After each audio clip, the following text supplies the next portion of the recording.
ಎಲ್ರಿಗೂ ನಮಸ್ಕಾರ. ನೀವು ನೋಡ್ತಾ ಇದ್ದೀರಾ lucky Likesh YouTube channel.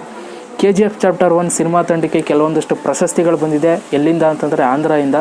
So ಆ ಒಂದು ಪ್ರಶಸ್ತಿಗಳು ಯಾರ್ಯಾರಿಗೆ ಬಂದಿದೆ, ಎಲ್ಲಿಂದ ಬಂತು, ಏನಕ್ಕೆ ಬಂತು, ಯಾಕೆ ಬಂತು ಅಂತ ಈ ಒಂದು ವಿಡಿಯೋದಲ್ಲಿ ತಿಳಿಸ್ಕೊಡ್ತೀನಿ.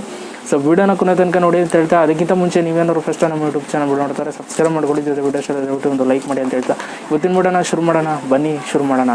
ಓಕೆ ಗೈಸ್, KGF ಸಿನಿಮಾ ತಂಡಕ್ಕೆ 5 ಅವಾರ್ಡ್ಗಳು ಬಂದಿದೆ. ಯಾವುದಪ್ಪ ಒಂದು ಅವಾರ್ಡ್ ಅಂತಂದರೆ ಸಂತೋಷಂ south Indian 2019 award.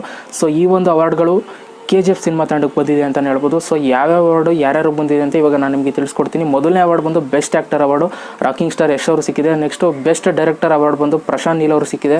So next best producer ಬಂದು ವಿಜಯ್ ಅವರು ಸಿಕ್ಕಿದೆ. ಸೊ ನೆಕ್ಸ್ಟ್ ಬೆಸ್ಟ್ ಆ್ಯಕ್ಟ್ರೆಸ್ ಬಂದು ಶ್ರೀನಿಧಿ ಅವರು ಸಿಕ್ಕಿದೆ. ಸೊ ನೆಕ್ಸ್ಟ್ ಬೆಸ್ಟ್ ಸಿನಿಮಾಟೋಗ್ರಫರ್ ಬಂದು ಭುವನ್ ಗೌಡ್ ಅವ್ರಿಗೆ ಸಿಕ್ಕಿದೆ. ಸೊ ಒಟ್ಟಿನಲ್ಲಿ 5 ಅವಾರ್ಡ್ಗಳು KGF ಸಿನಿಮಾ ತಂಡದ ಪಾಲಾಗಿದೆ ಅಂತಲೇ ಹೇಳ್ಬೋದು. ಸೊ ಈ ಒಂದು ಅವಾರ್ಡು ಅಂತಂದರೆ ಸಂತೋಷಂ ಸೌತ್ ಇಂಡಿಯನ್ ಅವಾರ್ಡ್ಸು ಕೂಡ KGF ಸಿನಿಮಾ ತಂಡಕ್ಕೆ ಸೇರಿತು ಅಂತಲೇ ಹೇಳ್ಬೋದು. ಸೊ ಈ ಒಂದು ವಿಡಿಯೋದಲ್ಲಿ ನಾನು ಇದನ್ನು ತಿಳಿಸ್ಕೊಡೋಣ ಅಂತ ಈ ಒಂದು ವಿಡಿಯೋನ ಮಾಡಿದೆ. ಸೊ ಈ ಒಂದು ವಿಡಿಯೋ ಇಷ್ಟ ಆದರೆ ದಯವಿಟ್ಟು ಒಂದು ಲೈಕ್ ಮಾಡಿ, ಜೊತೆಗೆ ಹೇಗೆ ಅನ್ನಿಸ್ತು ಅಂತ ಕಮೆಂಟ್ ಮಾಡಿ ಅಂತ ಹೇಳ್ತಾ ಮತ್ತೆ ಸಿಗ್ತೀನಿ ಕಡ್ರಪ್ಪ. ಎಲ್ರಿಗೂ ಬಾಯ್, ಜೈ ಹಿಂದ್, ಒಂದೇ ಮಾತಾರ.